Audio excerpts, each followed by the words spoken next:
¿Cuándo llegaron por vez primera los aborígenes a las Islas Canarias? ¿Quiénes fueron? ¿De dónde procedían? ¿Vinieron por propia voluntad o fueron traídos por alguien? Son preguntas fundamentales, esenciales, que Arcomanía quiere responder.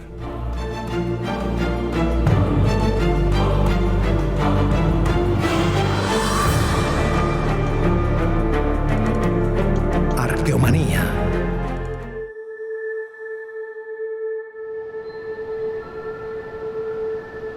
Desde la antigüedad se hablaba de las cadenas del océano, del mar tenebroso.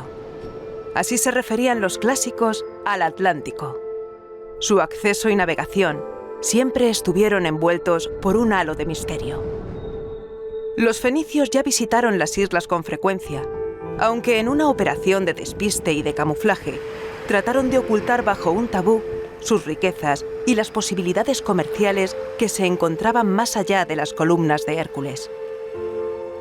La colonización de las Islas Canarias comienza formando parte del movimiento de los fenicios en el Mediterráneo, cuya primera gran industria capitalista es la fabricación de las salazones de pescado, derivadas fundamentalmente de las tripas de bonitos, atunes, caballas, etc. Y eso se hace en el sur de la península ibérica y se lleva hasta las Islas Canarias, incorporando gente del sur de la península ibérica y del norte de África para poblar las islas. Las Canarias fueron bien conocidas por los romanos, que arribaron a sus costas en diferentes ocasiones, como demuestra la arqueología. Al final de la Edad Media, la situación cambió, cuando las potencias europeas emergentes iniciaron la era de los descubrimientos.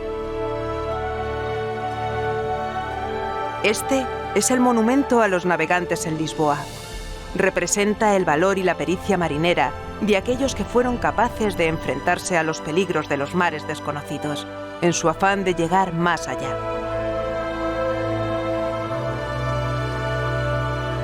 Todas las flotas armadas del Mediterráneo, desde la turca a la veneciana, pasando por la castellana y la portuguesa, ambicionaron la exploración del mar tenebroso, del océano Atlántico. Las Islas Canarias, las Islas Afortunadas, Górgades o Hespérides, como eran conocidas desde la antigüedad, fueron un primer paso en la conquista del océano inmenso. Tengo a mis espaldas los grabados rupestres de Fuente de la Zarza, uno de los lugares más sagrados de toda la arqueología de La Palma. ¿Por qué? Pues lo habla el lugar, esta frondosa laurisilva, con tilos, con laureles, estas brumas permanentes, nos hablan de ese mundo mágico para los primeros pobladores de La Palma que vamos a conocer.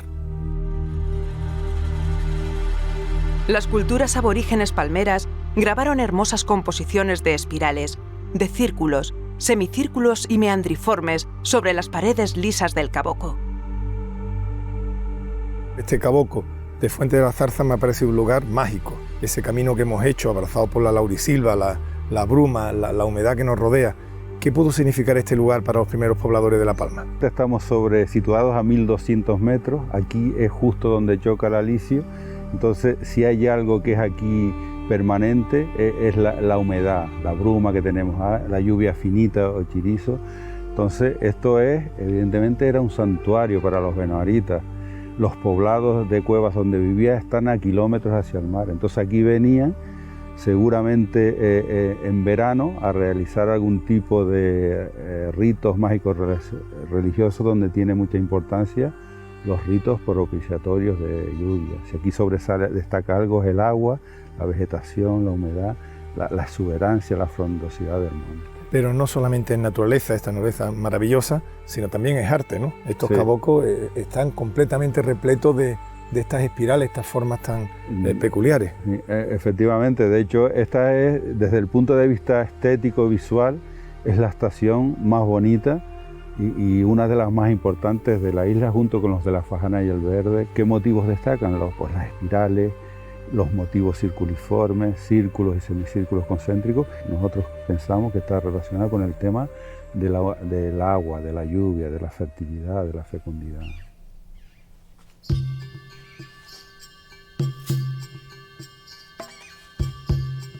Los benauaritas grabaron su arte a lo largo y ancho de toda la isla de La Palma. Actualmente existen unas 500 estaciones con grabados rupestres.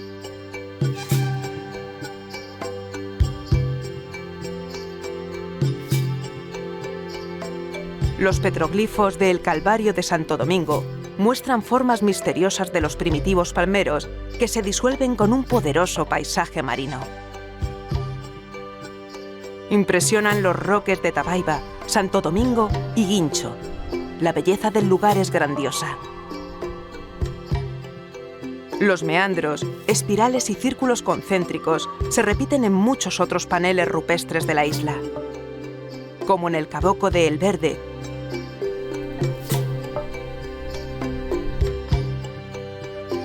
o en la cercana estación de los petroglifos de la Fajana.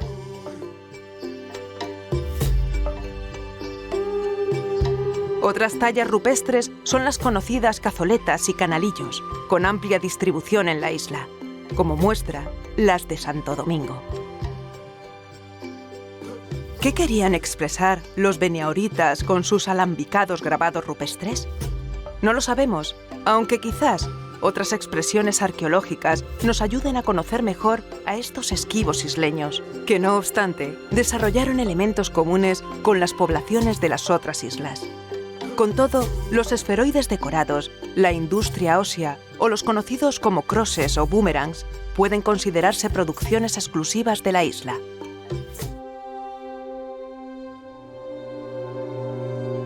Los palmeros eran muy belicosos, tal y como los describen las crónicas y como evidencian los restos humanos con contusiones y heridas de diverso tipo. Parece que en años de escasez practicaron el infanticidio ordenado, como también habría sucedido en Gran Canaria. La conquista de la isla de La Palma se incluye en la denominada Conquista Realenga, realizada bajo las órdenes de los Reyes Católicos. Se culminó el 3 de mayo de 1493, después de la caída del Reino de Granada y del descubrimiento de América. ¿Qué aspecto tuvieron los primitivos canarios? Vamos a viajar hasta la isla de Gran Canaria para conocer el rostro de una mujer, quién sabe si de una sacerdotisa que habitó en el inexpugnable santuario de la fortaleza. La caldera de Tirajana en Gran Canaria es el escenario de nuestra investigación. Estos paisajes sobrecogedores nos van a conducir hasta el aspecto de los primitivos canarios. Un trabajo de arqueología virtual y paleogenética nos pondrá cara a cara con una mujer que vivió en la fortaleza durante el siglo V o VI de nuestra era. Las montañas, para los aborígenes de la isla, eran lugares sagrados por estar más cerca de Acorán, el dios de los cielos. Las crónicas castellanas citan los santuarios de Tirma y Umiaga. Tradicionalmente, la fortaleza se asoció al lugar de Ansite, el último enclave de la resistencia militar de los aborígenes frente a los castellanos. El 29 de abril de 1483, los nativos se rindieron. El yacimiento de la fortaleza es de los más antiguos de Gran Canaria y el que más larga o más dilatado ocupación tiene. Tenemos una datación inicial del siglo V-VI, tenemos dos dataciones de esa misma fecha y tenemos una última del siglo XV, coetánea a la propia conquista de la isla. O sea, alberga todo el espectro cronológico del mundo indígena de Gran Canaria. Las excavaciones arqueológicas realizadas en la fortaleza no muestran evidencias de combates, ni el lugar resulta adecuado para resistir un asedio. La fortaleza no fue un castillo, sino un santuario natural. A sus pies se encontraba un pequeño poblado, desde el que se ascendería a la cima del farallón para realizar los ritos religiosos. Los grabados antropomorfos que jalonan el camino representan a mujeres, con su típica túnica, y a hombres, lo que nos remite a un culto que bien pudiera haber sido dirigido por sacerdotes o sacerdotisas, quizás por las célebres mauguadas.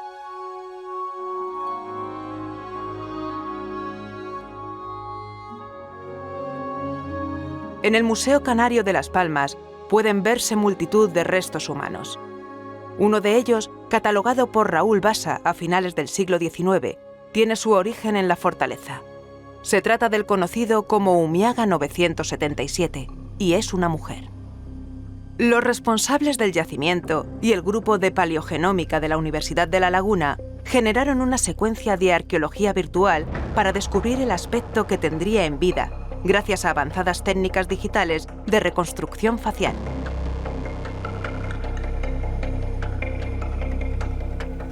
Lo primero era extraer ADN. Gracias a la secuenciación genética, se obtuvieron caracteres tan importantes como el color de la piel, de los ojos y del pelo. Después, los marcadores de expresión facial y el desarrollo de los músculos y la piel permitirían reconstruir el rostro de la desconocida Umiaga 977.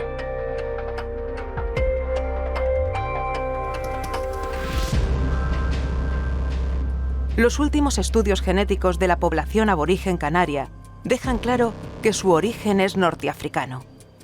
El ADN mitocondrial señala a linajes de origen bereber.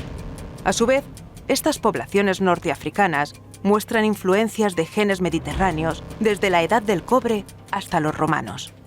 No obstante, también se ha detectado material genético de euroasiáticos, subsaharianos y amerindios en la población moderna de las islas, un verdadero mosaico.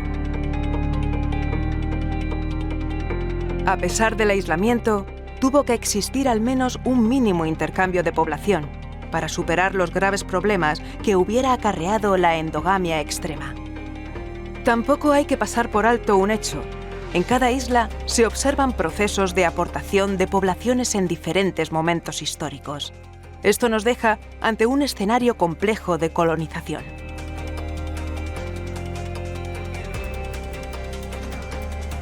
Umiaga 977 humaniza a la población autóctona de Canarias. Ya no solo hay cráneos violentados o murallas derruidas, ahora tenemos una mirada. Ya conocemos el rostro y la mirada que tuvieron los primitivos canarios. Ahora, gracias a la arqueología, vamos a descubrir el asombroso conocimiento astronómico que demostraron en la cueva de Risco Caído. La caldera de Tirajana limita al norte con la de Tejeda. Allí, hace centenares de años, los astrónomos isleños diseñaron una proyección narrativa en el paramento de una cueva artificial. Durante 6 meses, el Sol escribe un relato sobre esta pared, de equinoccio a equinoccio, mientras la fase previa al solsticio nos deja a la luz de la luna iluminando la cueva. El prodigio es único y demuestra el fuerte vínculo de los canarios prehispánicos con la astronomía y con los ciclos estacionales.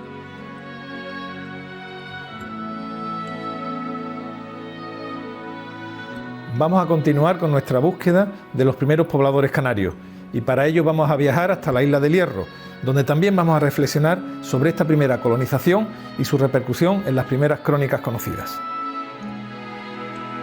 La isla del Hierro fue considerada como el meridiano cero hasta que en 1885 se estableció en Greenwich.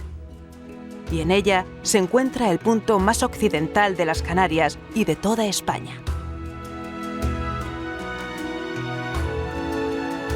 La primera isla se llama Ombrios, sin huellas de habitación, que tiene en las montañas un estanque y árboles semejantes a la férula, de los cuales se extrae agua, amarga de los negros y agradable al gusto de los blancos. Esta cita se atribuye a Plinio el Viejo o a Juba, rey de Mauritania. En cualquier caso, una referencia textual del comienzo de la era cristiana. Hay autores que defienden que se refiere a las Islas Salvajes. Otros relacionan esos estanques y los árboles con el garoé, el árbol sagrado de los bimbapes del Hierro. La laurisilva de El Hierro es un bosque inesperado. El Hierro es puro desierto volcánico y vida desatada en los dominios de la bruma. Sequedad absoluta en la costa, agua difusa del cielo en las cumbres. Y desde El Hierro volvemos a cuestionarnos por los misterios de la historia de las Islas Canarias, conocidas desde antiguo, pero siempre esquivas. Es probable que los gadeiros, que los gaditanos que promovieron un emporio en Mogador, en la costa atlántica del actual Marruecos, tuvieran que ver con este conocimiento. Purpurarias, afortunadas, atlánticas siempre. El laberinto canario es el de sus fuentes escritas, el de las interpolaciones de cronistas que nunca lanzaron un cabo o izaron una vela latina. Este es un problema frecuente con las fuentes clásicas. Muchos escritores hablan de oídas o compilan textos. Pocos han estado sobre el terreno. Quizás Juba sí, o al menos algún marino que le sirviera con devoción. Para algunos autores, su periplo por las Canarias tiene visos de ser cierto. Para otros, ninguna fuente antigua ofrece pruebas sólidas. Para este grupo de autores, la llegada de los primeros pobladores canarios respondería a un modelo polinesio, es decir, de pueblos que habrían llegado por sus propios medios. Pero, ¿por qué emigraron hasta las Canarias? ¿Se arriesga un pueblo entero a abandonar su hogar para aventurarse en las procelosas aguas del océano tenebroso?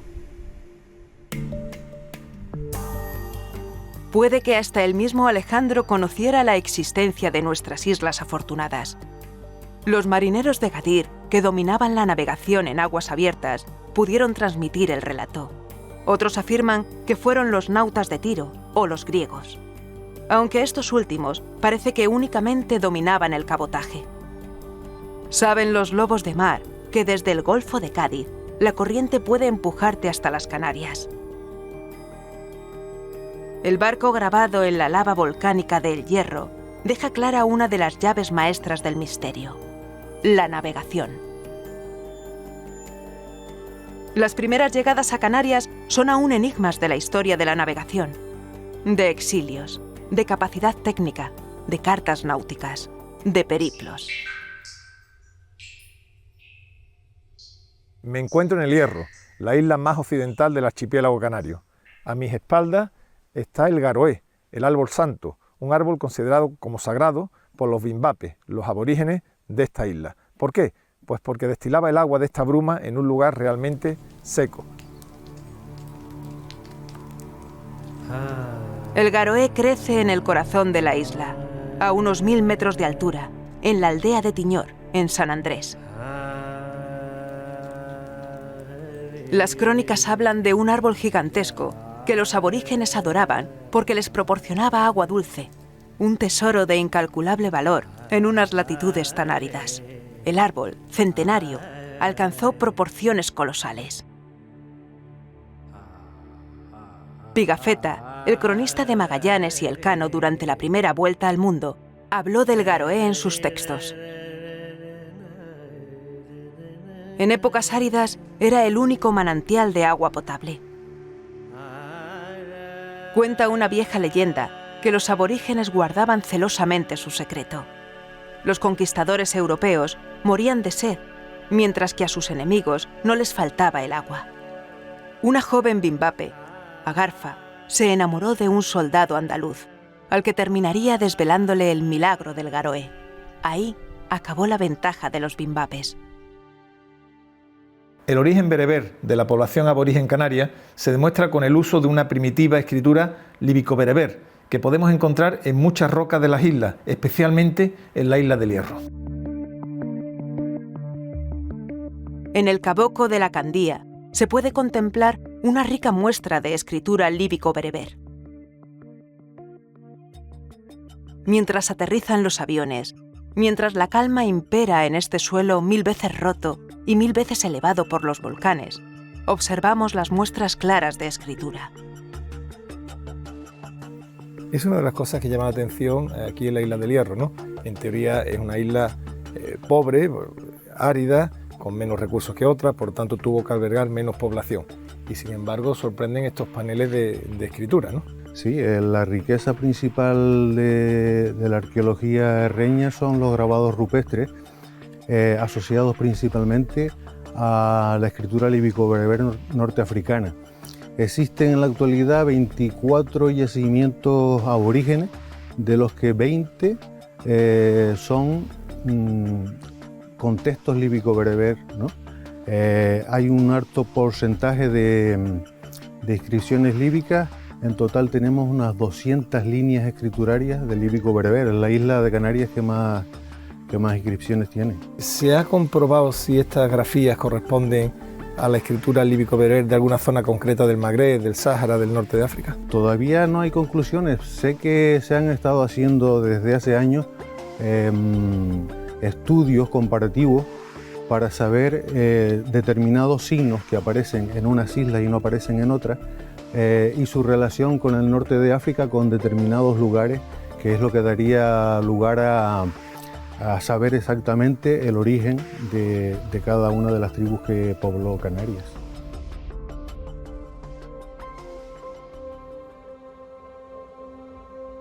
Aunque la escritura aún no ha podido ser descifrada, los recientes estudios apuntan a su pertenencia inequívoca a la familia líbico-bereber, lo que avalaría la tesis del origen africano-bereber de la primitiva población de las Islas Canarias.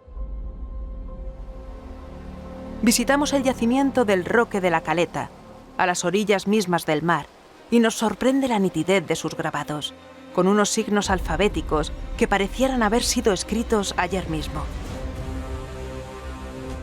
¿Es esta la misma escritura que aparece en la llamada piedra zanata que puede verse en el Museo de la Naturaleza y el Hombre de Tenerife? Según algunos autores, su escritura es bereber, del tipo usado por los zanatas, una población norteafricana que sería el origen de los guanches de Tenerife. Estas poblaciones quizás fueron mano de obra para factorías fenicias o púnicas antes de la llegada de nuestra era. Quizás Roma castigó un pueblo magrebí desterrándolo hasta aquí. Quizás los canarios no supieron navegar entre islas porque eran gentes de interior. ¿Quién sabe? Pero más allá del debate abierto sobre los primitivos canarios, no cabe duda de que a pesar de haberse mantenido en el Neolítico, lograron desarrollar una compleja cultura que poco a poco vamos conociendo gracias a los descubrimientos de la arqueología. Vienen poblaciones del norte de África, concretamente poblaciones bereberes, que ocupan cada una de las islas y van a estar habitando en ellas hasta que en el siglo XV se produce la conquista castellana. Todo ese periodo que va desde el primer poblamiento norteafricano de las Islas Canarias hasta que tiene lugar la conquista castellana es lo que conocemos como periodo prehispánico, periodo aborigen o periodo indígena. Las primeras poblaciones que llegan a Canarias, tanto lo que serían por los análisis genéticos como por lo que son también diversos testimonios materiales, restos cerámicos, escritura líbico-bereber, nos indican o vinculan claramente a estas primeras poblaciones que van a habitar el archipiélago con el norte de África y con el ámbito bereber. Está claro que desde luego van a llegar a unas islas que estuvieron deshabitadas anteriormente, van a ser ellos los primeros que van a ocupar este territorio virgen. También van a aportar a las islas todos aquellos productos vegetales y animales domésticos a partir de los cuales van a querer subsistir. Ello claramente nos está indicando que existe una intención de colonizar las islas por parte de estas poblaciones. Ese ganado llega primero a las islas orientales y que va a ir ocupando isla a isla progresivamente el resto del archipiélago, y que solamente se produce esa primera arribada de ganado doméstico, única arribada, y que después no hay nuevas llegadas de ganadería, ¿no? Lo cual nos indica que las siguientes oleadas, bueno, de población vendrían, por así decirlo, solamente serían aportes humanos. Estas poblaciones, cuando llegan aquí, quizá en una primera arribada que toca todas las islas, no podemos descartar que haya arribadas que llegan solamente a algunas islas, bueno, pues por la razón que fuera, sí conocían la técnica de navegación, sí llegaron por sus propios medios y no traídos por navegantes, que es una opción que también barajamos, perdieron esa técnica de navegación. Da la impresión que a partir de un origen de un tronco seguramente común, cada isla funciona de una manera independiente. Hoy en día la genética está aportando mucho a esos estudios. Sabemos que el norte de África es la cuna, pero el norte de África es muy grande. No sabemos de qué zonas. Son poblaciones que conocen al mundo romano, han conocido el mundo púnico, conocen los metales, pero eso no lo tenemos reflejado aquí, porque vamos a sus poblaciones del Atlas que no están muy romanizadas, que no están muy punicizadas. Si son pobres pastores, por decirlo así, ¿por qué los traen aquí? ¿Cómo crees tú que llegaron los primeros pobladores? Yo pienso que los trajeron, y ¿quiénes los trajeron? Pues seguramente fueron los romanos, y la fecha más probable sería en el último cuarto del siglo I a.C. y a lo largo de todo el siglo I a.C. En La Palma se plantean dos grandes migraciones. Esta la primera arribada en torno al cambio de era, y luego en torno al siglo IX, X después de Cristo da la impresión de que hubo otra arribada de gente. ¿Y las poblaciones de cada una de las islas se mezclaron entre sí? Las fuentes históricas dicen que no. Los análisis o la investigación en torno al registro arqueológico de cada una de las islas nos está indicando que una vez van a ser pobladas cada una de ellas, se produce un aislamiento absoluto, no solamente con los lugares de orígenes, con lo que sería el norte de África, sino también un aislamiento entre cada una de las islas. Y cada una de esas poblaciones que vienen del norte de África y que va a habitar el archipiélago, al permanecer aislado, va a tener un desarrollo histórico completamente diferente en cada una de las islas del archipiélago. La necrópolis de Maipés en Agaete y el cenobio Valerón son dos yacimientos emblemáticos de Gran Canaria. Ambos están cercanos a la célebre cueva pintada de Gáldar. Probablemente no hay mejor escenario que la cueva pintada para comprender el encuentro de dos mundos, el de los conquistadores castellanos y los nativos canarios.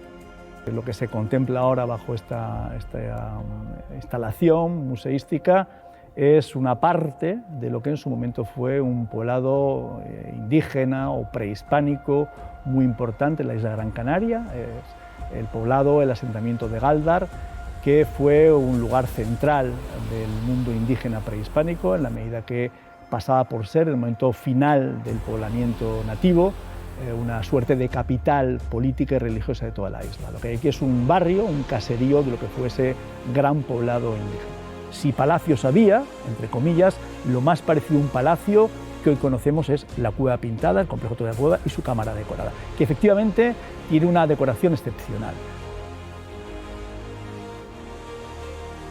Las Canarias hoy, como ya fueran bautizadas por los romanos hace 2000 años, continúan siendo las Islas Afortunadas, pero bajo la luz de su paraíso se ocultaba el misterio del origen de sus primeros pobladores. Hoy, gracias a la arqueología, hemos podido desvelar las sombras que cubrían el periplo de los primeros pueblos que la colonizaron.